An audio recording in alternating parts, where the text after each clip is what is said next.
Bonjour, bienvenue sur DigiSchool. Donc, je suis Ali Rachini, votre enseignant en chimie physique niveau bac.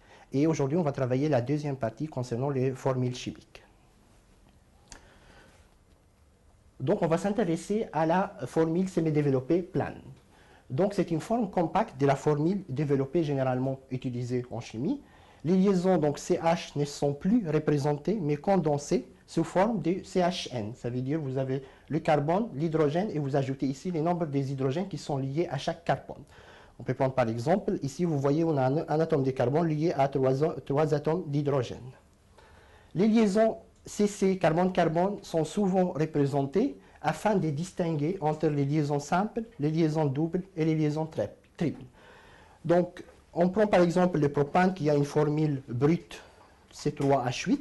Donc, vous avez 3 atomes de carbone et 8 atomes d'hydrogène. Donc, on peut la représenter en semi-développé sous cette forme-là en représentant bien les liaisons carbone-carbone. Ou on peut la représenter sous cette forme-là en ne représentant pas les liaisons carbone-carbone simples. L'éthanol également, on peut représenter tout simplement la liaison entre carbone-carbone. On peut même aussi ne pas la représenter. Le plus important, de ne pas représenter les liaisons CH. Ça veut dire qu'il ne faut pas la représenter sous cette forme-là. Plutôt, il faut la représenter sous sa forme condensée. Le deuxième type de formule, c'est la formule topologique plane. Alors, ce type de représentation est assez simple et le plus utilisé quand on veut juste tout simplement représenter la molécule dans un plan. Donc, les liaisons carbone-carbone sont représentées par des traits obliques, comme vous voyez ici. Donc, vous avez des traits. Chaque trait représente une liaison carbone-carbone. Ça peut être simple, ça peut être double, ça peut être également triple.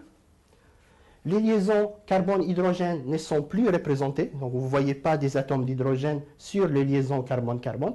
On voit juste des atomes d'hydrogène qui sont liés aux hétéroatomes. Les hétéroatomes, ça veut dire tous les atomes qui sont différents du carbone et d'hydrogène. Ça peut être l'oxygène, l'azote, soufre ou autre. Donc en extrémité, on les représente avec leurs hydrogènes, les hétéroatomes. Là, on prendra par exemple le propane. Donc là, vous voyez, vous avez 3 carbones. Donc on a un premier trait, un deuxième trait, donc ça correspond aux 3 carbones. Et ensuite, les hydrogènes, on ne les représente pas, donc vous aurez tout simplement cette forme-là en topologie. Quand vous avez une molécule qui contient un hétéroatome comme l'oxygène, donc la première partie, vous avez un carbone avec un autre carbone, donc ça fait 2 carbones, les deux là. Et ensuite, vous ajoutez l'hétéroatome et l'hydrogène correspondant. Également, pour le propène, ça veut dire un alcène, ça veut dire qu'il contient une double liaison. Donc, dans ces cas-là, la simple CC, on va la représenter ici. La double, vous l'avez là. Et les hydrogènes ne sont plus représentés. Donc, le cours d'aujourd'hui concernait les formules chimiques, principalement la forme topologique et la forme semi-développée. Je vous conseille de bien regarder les autres vidéos concernant les autres formes des formules chimiques. Et je vous dis à bientôt sur DigiSchool.